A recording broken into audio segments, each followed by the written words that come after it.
Awas lo, gue cikol. Bolos lagi anak ini. Gak sekolah terus. Mau kemana, Pak? Mancing. Ikut ya. Bawa kelereng ya, Pak. Buat apa kelereng dibawa? Orang mau mancing kok. Buat nimpukin orang mancing. Apa alasannya? Gak bilangin bapak wisudan lagi kan? Enggak. Gak bisa napas? Enggak. Awas loh, biasanya Pak Apta lewat sini loh kalau pulang sekolah. Hah? Pak, itu Pak Afta, Pak. Hai, iya bener, panjang umur dia. Nyebut. Lah mana, Pak? Nggak ada. Iya, cepet bener hilangnya. Diem. Apa sih ah?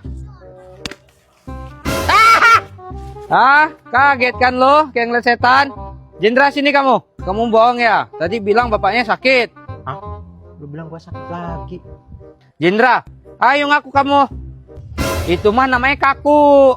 Nggak nyambung. Coba Pak Roni, jelasin pelan-pelan.